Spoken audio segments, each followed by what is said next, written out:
राज्यस्तरीय ओबीसी परिषद मुंबईमध्ये संपन्न झाली आणि या परिषदेला राज्यभरातून विविध मान्यवर उपस्थित होते। 2023 साली ही परिषद मुंबईच्या पत्रकार भवनमध्ये आयोजित करण्यात आली होती। जनमोर्चाचे अध्यक्ष प्रकाश अण्णाजी शेंडगे साहेब यांच्या अध्यक्षतेखाली परिषद संपन्न झाली। जय ओबीसी जय संविधान।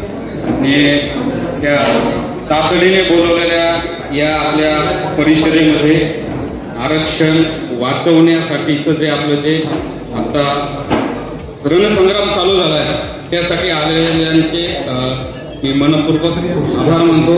भावकर साहेब, आमचे प्रकाशांना नेहमीच ओबीसीवर कुठं पण मग राजकीय आरक्षण असो, शैक्षणिक आरक्षण असो, नोकरीमधलं आरक्षण असो किंवा काही असो, ओबीसीच्या विद्यार्थ्यांचे प्रश्न असो, जनमोर्चा नेहमीच उभा राहिलेला आहे। महाराष्ट्राच्या ओबीसींसाठी ढाल करून उभा राहिलेला आहे। मी मुद्द्यावर येतो। आता जे सगळं चाललंय ते आपल्याला सर्वांनाच माहिती असेल। आपण आता print media, electronic media, news channel मध्ये पाहत असतात की आरक्षण म्हणजे एका कुठल्या तरी प्रस्थापित एक शक्तिशाली समाजापासून, व्यवस्थेपासून वंचित घटकांना दिलेलं एक संरक्षण असतं। आता ज्यांच्यापासून संरक्षण दिले तेच आपल्या ताटात उतरतात। अण्णांनी आता सांगितलं 1 जून 2004चा एक राजकीय निर्णय झाला आणि त्याच्यामध्ये JR येतोय आणि मराठा कुणबी मराठा अशी कुणबीची तत्सम जात म्हणून याची नोंद करा, हा एका JRनी त्यावेळेस तो धोका कळला नव्हता। पण ते आपण म्हणतो ना की हाताला एखादं छोटंसं छिद्र पडलं आणि त्यावेळेस त्या कॅप्टनला समजलं नाही आणि ते छिद्र मोठं होऊन आता त्या छिद्रामधनं मोठा लाटा त्या पाण्यात यायला लागल्या। निम्मी ओबीसीची नाव आधीच त्या बनावट कुणबी दाखल्याने बुडलेली आहे आणि आता तर हा महाराष्ट्रातील राजकीय सामाजिक सहकार क्षेत्रामध्ये अखंड असलेला, प्रगत असलेला, मोनोपॉली असलेला समाज हा त्यांच्या मनगटशाहीच्या जोरावर सत्तेमध्ये, विरोधी पक्षामध्ये सामील किंवा त्यांचा वाटा आता इतका टक्का झालेला आहे की त्या जोरावर कुठेतरी एक जण तिथं बसतो काय, तो उपोषण करतो काय, त्याच्यासाठी बंद लिफाफ्यामध्ये पहिला JR जातो, तो म्हणतो ही ओळ बदलून आणा, परत ते शिष्टमंडळ जातं, कॅबिनेट मिनिस्टर परत मंत्रालयात जातात, परत दुसरा JR निघतो, परत तिसरा JR निघतो। अहो ओबीसीला 72 अक्षर तुम्ही देणार होते, किती JR निघले असे, कुठे किती जण आतापर्यंत उपोषणाला बसलो, आपण किती वेळा आंदोलन केलं, आतापर्यंत कोणत्या उपोषणकर्त्याच्या पायात पाय घाड्या पडायला महाराष्ट्रातले सगळे नेते गेले नाही। पण इथं काय, इथं तुमची मनगटशाही आहे, इथं तुमची राजसत्ता आहे आणि त्याच्यामुळे हे सगळं होतंय। आम्ही हे बघतोय, आम्ही डोळ्याला पट्टी नाही बांधलेली महाराष्ट्रात जे काय चाललंय। आता विषय आला तो JR अण्णा आधी पण 2014ला चॅलेंज केला होता, ज्यावेळेस TSBCचं आरक्षण आलं होतं पण त्याच्यावर कोणता निर्णय झाला नाहीये।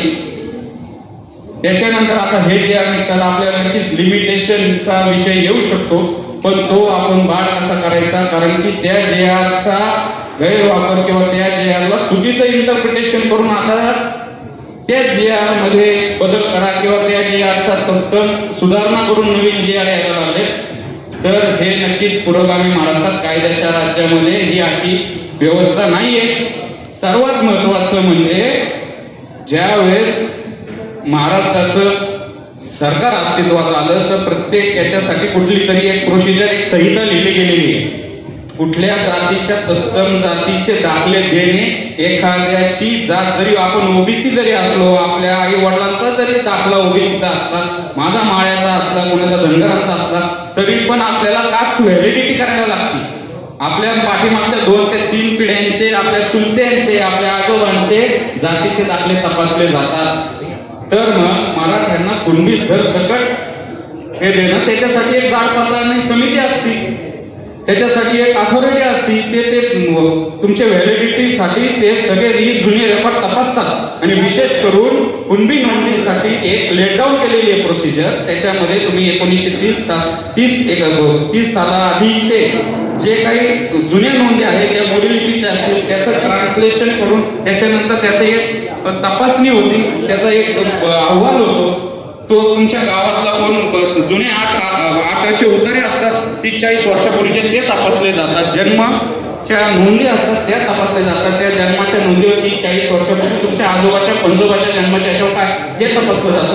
तुम्ही ही सगळी प्रोसेस बायपास करून, कारण की 2018चा SCBC ऍक्ट हा काय म्हणणारा होता किंवा गायकवाड आयोगाचा रिपोर्ट काय सांगत होता, आपलं आरक्षण तेव्हाच केलं होतं.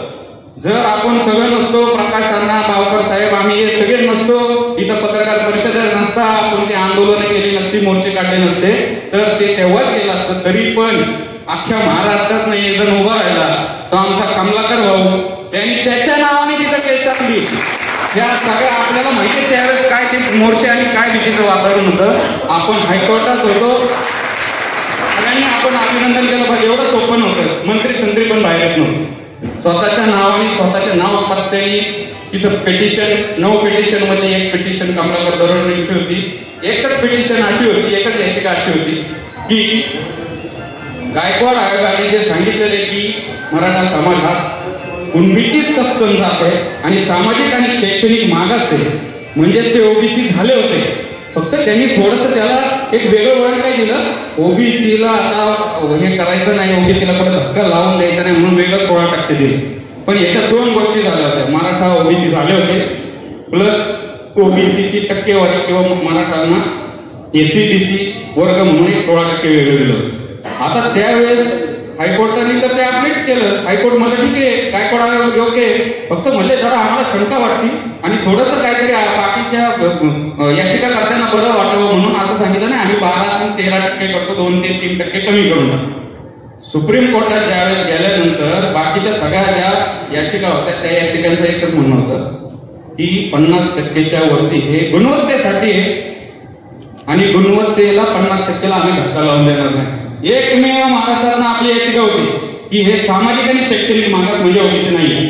आपण नसतो तर आपण तिथंच पाणीपत झालं होतं, पण आपण ते वाचवलं. आता त्यांना सामाजिक आणि शैक्षणिक मागासले पण सिद्ध करतो हा राज्य मागासवर्ग आयोग किंवा केंद्रीय मागासवर्ग आयोग. 2दा केंद्रीय मागासवर्ग आयोगाने त्यांचं भेटलेलं आहे. 3 ते 4 सत्रे असेल, बापट असेल, या आयोग सराफ आयोगाने मराठा समाजाचं सामाजिक मागासले पण फेटायला नाही तर त्यांचं सामाजिक प्रगत असल्याचं किंवा ते पॉलिटिकली ते खूप पुढे असल्याचं, प्रगत असल्याचं त्यांनी शिक्कामोर्तब केलं ही डॉमिनेटिंग असते. हे सुप्रीम कोर्टाने पण 500-550 पानाच्या त्यांच्या निकाल पत्रामध्ये पण ते केलेलं आहे. आता 5 मे 2020 ला. आता जर दरवाज्यातनं एंट्री होत नाही म्हणून कुठनं तरी परत पाठीमागच्या दाराने यायचं आणि आता डायरेक्ट जे ते मागच्या दाराने यायचे, फक्त त्याला थोडंसं त्यांना भांडं लागायचं. आता म्हणतात छाती ठोकपणे आम्हाला सरसकट पाहिजे. अरे सरसकट पाहिजे. ग्रामपंचायत तुमच्याकडे, पंचायत समिती तुमच्याकडे, जिल्हा परिषद तुमच्याकडे, नगरपालिका तुमच्याकडे, साखर कारखाने तुमच्याकडे, दूध संघ तुमच्याकडे, मुख्यमंत्री तुम्ही, कॅबिनेट 90% तुमचं, 288 मध्ये 60-70% आमदार तुम्ही, आणि तरी तुम्ही म्हणताय आम्ही मागासे ना आमचं द्यायचं. ओबीसीचे नेते कोण उभे राहिले तर आम्ही त्यांना गाड्यांच्या काचा करू. अरे मोगलाई लागली का आपल्याला दुसरी स्वातंत्र्याची लढाई लढायची का? तर ही लढाई आपण लढूच. माझी बाजू कायद्याची 100% अन्न आपल्याला हे जे चॅलेंज करावेच लागतील. सर्वप्रथम आपल्याला चीफ सेक्रेटरी असत ते जो सामान्य प्रशासन किंवा जो कोणत्या विभागाद्वारे जेल असतील त्या जेलला आपण सगळ्यांनी अख्ख्या महाराष्ट्रामधनं तो जो त्यांचा पत्ता असेल किंवा त्यांचे मेल आले असेल आपण आपल्या हरकत नोंदवायची सीएम DCM कडे. की अशा प्रकारे त्यांना अधिकारच नाही अशी कुठली समिती नेमायचा. हा अधिकार राज्य मागासवर्ग आयोगाला इंदिरा साहनीच्या निकालामध्ये त्यांनी सांगितलं की मागासवर्ग आयोग नेमा. त्यानुसार 2005 अधिनियमांतर्गत हा नेमलेला आहे आणि आता तो टेरीवर चालू आहे. गायकवाड आयोग आता निरगुडे आयोग आहे, निरगुडेंचा आयोग आहे. त्याच आयोगाने हे काम करायचं असतं. तुम्हाला वेगळी समिती करून, कारण की तुम्हाला इकडून करता येत नाही म्हणून इकडून करून असं करता येत नाही. त्याला आपण 100% आपण कायद्याने आपण याला चॅलेंज करू. कारण की रस्त्यावरची लढाई लढता लढता इकडून पुला खालनं पाणी वाहून आपण जाऊन द्यायचं नाही. 100% आपण कायद्याने पण प्रत्येक रस्त्यावरची पण लढाई लढू, प्रशासकीय पातळीवरची पण लढू आणि न्यायालयाची, कारण की मागच्या वेळेस न्यायालयामध्येच आपण जिंकलो. रस्त्यावर आपण पण हजारांच्या संख्येने उतरलो होतो, त्यांच्या वेळेस नसलो तरी, पण कायद्याचं राज्य आहे. आपण कायद्याने, आणि हे सरकार कायद्याला घाबरत आहे. आपण कायद्याने 100% हे जे आर सायलेंट करू आणि अशी कुठली प्रोसिजर चालू झाली तर याच्यामध्ये लोकप्रतिनिधी निघून जातील, पण जे ब्युरोक्रॅट्स आहेत, जे प्रशासकीय अधिकारी आहेत, जे सचिव आहेत, हे अडकून जातील. कारण की ह्यांनी जर हे केलं तर हा सुप्रीम कोर्टाच्या घटनापीठाच्या निर्णयाचा आणि घटनापीठाचा हा कंटेम्प्ट असेल, कोर्टाचा अवमान असेल. आणि मग आपण कंटेम्प्ट पिटिशन मध्ये यांना सगळ्यांना घेऊ आणि मग बघू काय होतंय, मग कोण जबाबदारी घेईल.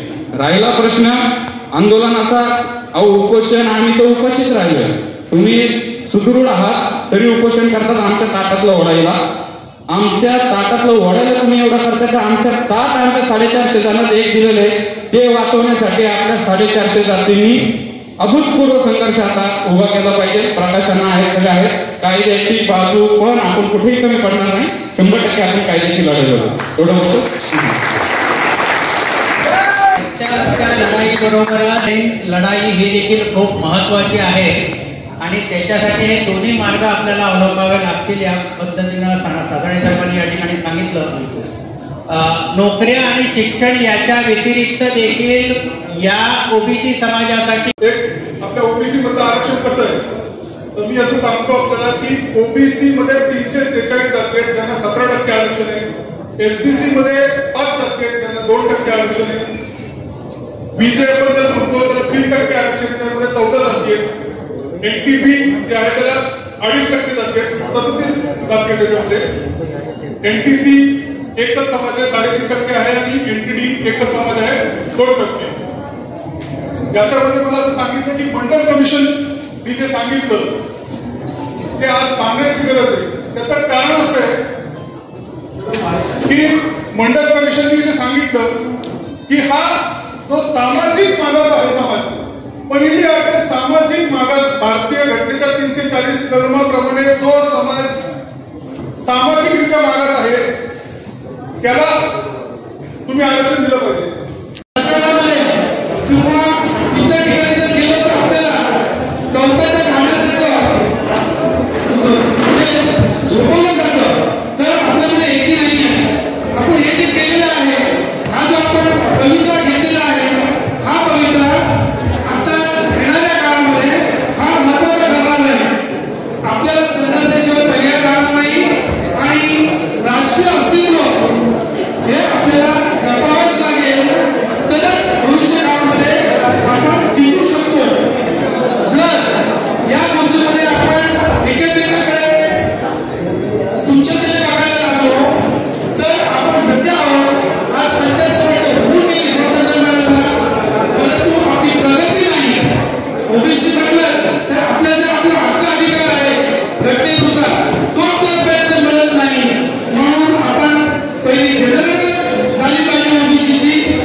आपली अवस्था निवडणुकीपर्यंतची आहे. निवडणूक आली आता सगळे ओबीसी निवडणुका काय होऊ द्या 25% बीजेपीकडे जातील, 25% काँग्रेसकडे जातील, 25% शिवसेनेकडे जातील, काही उमेदवार शिंदेकडे जातील आणि बीजेपीचं सगळं खाली. मात्र आणि जो ही लढाई मागणी जरी आपली सामाजिक असली तरी याचं सोयीचं फक्त राजकीय माध्यमातूनच मिळणार आहे. राजकारणाशिवाय तुम्हाला कोणी काही देऊ शकत नाही, कोणताही आसाराम देऊ शकत नाही आणि कोणता भावा देऊ शकत नाही. तुम्हाला राजकीय मंचावरून सोयीचं मिळणार आहे आणि तशा तुमच्या काळामध्ये तुम्हाला कसा देणार आहे. सगळे पहिले आहे कोणाला थांबतो पुन्हा येतो चर्चा केली पाहिजे, एकत्र बसून करू कमिटी बसली आहे 10-15 लोकांनी आणि ते ठरवलं पाहिजे. या मातीची शपथ घेऊन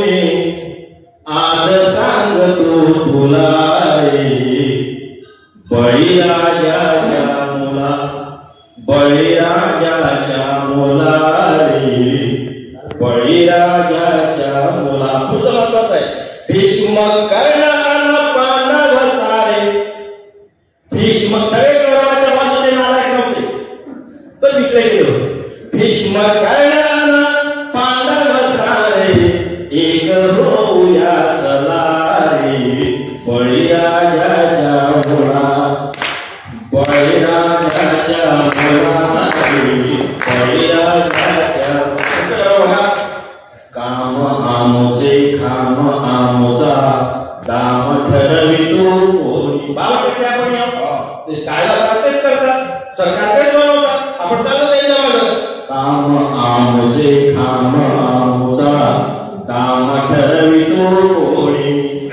गाई अमुच्या भुसण अमुचे, माकरास काढोनी.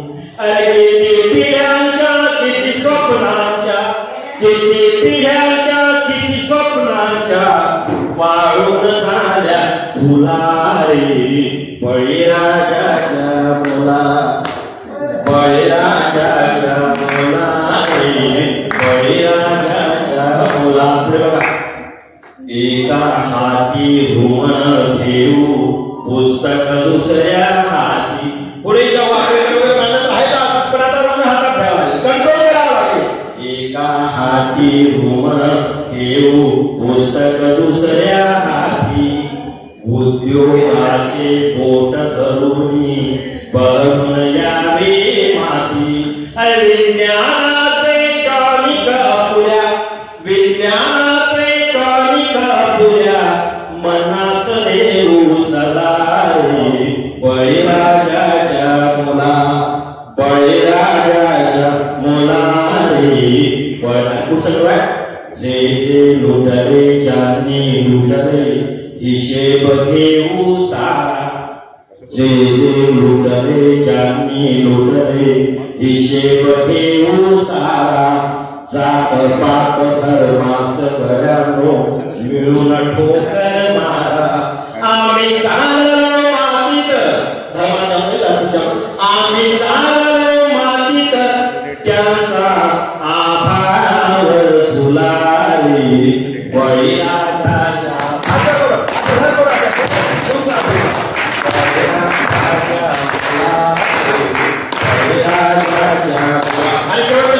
मी म्हणतो तुम्ही मला साथ द्या. आम्ही भोळे साखर राहिलो, आम्ही भोळे साधे राहिलो, त्यांनी लुटली गावे, त्यांनी लुटली गावे.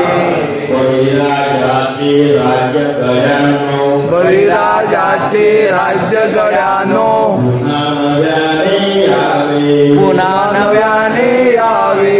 आम्ही भोळे साखर राहिलो, त्यांनी लुटली गावे, बळीराजाचे राज्य गड्यानो, पुन्हा नव्याने यावे.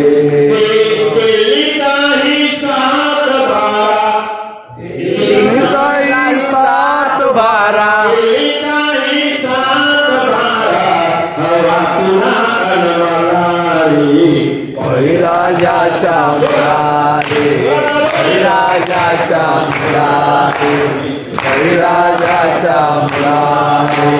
भीष्म कर्णान पांडव सारे, भीष्म कर्णान पांडव सारे, भीष्म कर्णान कर्णान पांडव सारे, होऊया सलारी, बळीराजाच्या मुलारी, बळीराजाच्या मुलारी, बळीराजाच्या मुलारी. याच्यात कुठेही जातीचा उल्लेख नाही. त्यामुळे एखादा माणूस जर आज अचानक उठत असेल आणि तो सांगत असेल की 100 वर्षापूर्वी मला कुंभी सापडलं आणि आता मला कुंभी करा, तर अजिबात चालणार नाही. हे आयोग ज्या वेळेस सर्वेक्षण करण्यासाठी आले होते त्यावेळेस तू आणि तुझ्या भावबंधांना या 11 कसोट्या लावल्या. या 11 कसोट्यामध्ये तू आणि तुझे भाऊबंद नापास झाले आणि त्याच्यामुळे तुम्ही पुढारलेले ठरले. आता कुणबी सर्टिफिकेट दाखवून काही उपयोग नाही. सुप्रीम कोर्टामध्ये 1 मिनिट सुद्धा हा GR टिकणार नाही. कारण हा मुद्दा सुप्रीम कोर्टाच्या समोर आहे. कोणता मुद्दा की या सगळ्या कसोट्या ज्या लावल्या गेल्या मागास ठरवण्यासाठी किंवा पुनर्वितरण करण्यासाठी याच्यामध्ये एकही कसोटी जातीची नाही. हा मुद्दा लक्षात घ्या. दुसरा मुद्दा मी तुम्हाला हे सांगतो की या याच्यामध्ये जरांगे पाटील नेहमी एक मुद्दा मांडत होता उपोषणाच्या ठिकाणी पत्रकारांच्या समोर. तो काय म्हणायचा की मराठा आरक्षणाला विरोध करणारे लोक मुठभर आहेत, मुठभर नेते आहेत असं म्हणतो. पण सगळा समस्त ओबीसी समाज यांना आम्ही बांधव समजतो. मराठा ओबीसी हे बांधव आहेत. ओबीसी आमच्या मराठा आरक्षणाला विरोध करत नाही, फक्त मुठभर नेते विरोध करतात. हे जेव्हा टीव्ही चॅनलवर त्यांचा एक मराठा जेव्हा बोलला तेव्हा मी काय त्याला सांगितलं की ठीक आहे, आम्ही पण मानतो मराठा समाजाला भाऊ, तुम्ही पण आम्हाला मानतात भाऊ. मग गव्हर्नमेंट त्यांचं काम केवळ एकच चालत कसं काय करते 70 वर्षापासून. तुम्ही कारखाने उठले, तुम्ही कारखाने आमच्या नावावर करा, तुमचे पत्र आमच्या नावावर करा, मग आमच्या आरक्षणामध्ये हिस्सा मागा. आमच्या आरक्षणामध्ये हिस्सा मागतात आणि तुमच्या बँका पत्रांमध्ये आम्हाला हिस्सा देत नाही. एखादा निवडून आला तर त्याला किती त्रास असतो हे आम्हाला पण माहिती आहे. हे सगळ्या ज्या काही गोष्टी आहेत मोठ्या मोठ्या गोष्टी या का आपण समजून घेतो आणि ते ह्या स्वतः कारण हे सत्तेमध्ये आहे. जरी सत्तेने ते 8-10% असले तरी त्याच्यामध्ये मी एकच महत्वाचा मुद्दा जास्त मांडतो की आपण अनेक वर्षापासून ओबीसी आंदोलन करतो. मेळावे, मोर्चे, धरणे आंदोलन सगळे काही करतोय. पण सत्ता झाल्यानंतर त्याचा काही इतका परिणाम होत नाही. मराठ्यांनी मागितलं की लगेच आरक्षण मिळतं, बरेच सुप्रीम कोर्टात गेले तर चालेल, पण त्यांनी मागितलं आम्ही त्यांना देणार. त्यांनी जी आर काढून सांगितलं लगेच आम्ही जी आर काढणार. सगळ्यात जास्त गंभीर गोष्ट सांगतो परवा घडलेली. एका ऑफिसरने, त्याचं नाव मी तुम्हाला सांगणार नाही, एका ऑफिसरने, मंत्रालयाच्या ऑफिसरने मला जी गोष्ट सांगितली ती फार भयानक आहे. 4 दिवसापूर्वी जी मंत्रिमंडळाची बैठक झाली जी आर काढण्यासाठी, कुणबी जी आर काढण्यासाठी मंत्रिमंडळाची जी बैठक झाली, मंत्रिमंडळाची बैठक सुरू होण्याच्या आधी त्या बैठकीतून सगळ्या सचिवांना आणि कर्मचाऱ्यांना आधी बाहेर काढलं. लक्षात घ्या, आधी बाहेर काढलं सचिवांना आणि कर्मचाऱ्यांना. दरवाजे खिडक्या बंद करून घेतल्या. फक्त मंत्री होते. मंत्री दोन्ही उपमुख्यमंत्री आणि बाकीचे सगळे मंत्री 5 मिनिटं दरवाजा खिडक्या बंद करून आतमध्ये जे काही झालं असेल तेही मला नंतर कळलं. आतमध्ये जे झालं ते असं कळलं की अजित पवार आणि फडणवीस साहेब यांनी सगळ्या मंत्र्यांना सांगितलं की आता इथं सगळे सचिव आणि सगळे कर्मचारी आतमध्ये येतील. त्यांनी जी आर तयार करून ठेवलेला आहे, ते इथं येतील, जी आर दाखवतील, वाचून दाखवतील. सगळ्यांनी हो म्हणायचं. अधिकाऱ्यांच्या समोर कुणीही वाद घालायचा नाही, कुणीही त्या जी आरला विरोध करायचा नाही. जी आर तयार आहे, सगळ्यांनी हो म्हणायचं. लगेच त्याच्यावर सह्या होतील, लगेच त्याच्या प्रति बाहेर निघतील आणि पहिली प्रत जरांगे पाटलाला पाठवण्यात येईल. सगळ्यांना अप्रत्यक्षपणे दम दिला आणि त्याप्रमाणे घडलं. मंत्रिमंडळामध्ये ते कर्मचारी, सचिव वगैरे सगळे आतमध्ये आले. त्यांनी जी आर वाचून दाखवला. सगळ्यांनी पोटवरती केला, सह्या झाल्या आणि जी आर बाहेर पडला आणि एक प्रत जरांगेला रवाना पण झाली बदली. तर त्या 5 मिनिटांमध्ये जो काही दम दिला गेला तो दम काही सगळ्या मंत्र्यांना नव्हता, तो दम आपल्या ओबीसी मंत्र्यांना होता.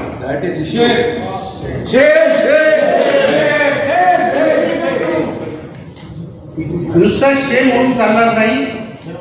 आपण ज्यांना नेता म्हणून निवडून देतो, आमदार खासदार बनवतो, त्यांना आपण मंत्री बनवतो आपल्या ओबीसीच्या जीवावर. हे जर तिथं एखाद्याने दम दिला म्हणून जर आपलं तोंड बंद ठेवत असतील तर ही जास्त शर्मेची गोष्ट आहे, ही जास्त शर्मेची गोष्ट आहे, लक्षात घ्या. आणि जाता जाता एक महत्वाचा मुद्दा मांडतो की इथं बरेच जण राजकीय म्हणत होते की आपलं काहीतरी राजकीय असलं पाहिजे. 2011 पासून त्यावेळेसही मराठा आरक्षणाचं जास्त कुडकुड वाजलं होतं. प्रश्न असा आहे की ते प्रत्येक वेळेस काहीतरी नाटकं करतात, मिळवतात आणि आपल्यामध्ये घुसण्याचा प्रयत्न करतात. वास्तविक मी 10 आयोग सांगितले, 10च्या 10 आयोगांनी मराठा समाजाला आरक्षण नाकारलेलं आहे, सुप्रीम कोर्टाने नाकारलेलं आहे, सगळ्यांनी नाकारलेलं आहे. मग तरी सुद्धा हे घोकाण पसरतात. त्यांनी आम्हाला पाहिजे, जसं घरामध्ये एक लहान मुलगा असतो, त्यांनी खेळणं मागितलं, आपण त्याला समजून सांगतो की बाबा दुकान बंद झालं, बाजार बंद झाला, आता मिळणार नाही, तो नाही म्हणतो मला पाहिजे. तर लहान मुलं जसं घोकाण पसरतात तसं हे प्रत्येक वेळेस घोकाण पसरतात. आणि या घोकाण पसरण्याच्या समोर सरकार झुकतं ही जास्त वाईट गोष्ट आहे. सरकार झुकतं हे वाईट गोष्ट आहे.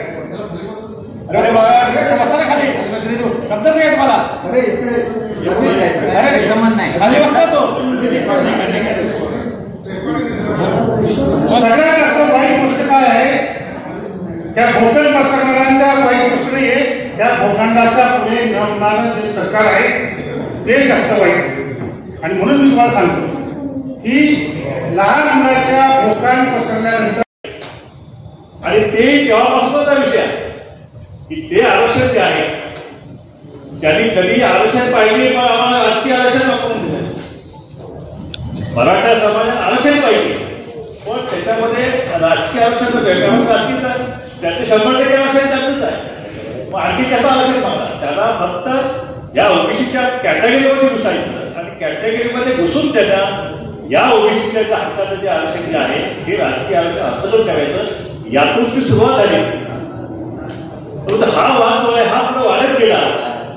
आणि त्यानंतर मात्र ज्यावेळी महाराष्ट्रामध्ये माझ्याकडे जालन्याला कुठे मेळावा झाला, शेट्टी बापू आमचे वडील आणि भुजबळ साहेब जालन्याला 1992ला तो मेळावा झाला.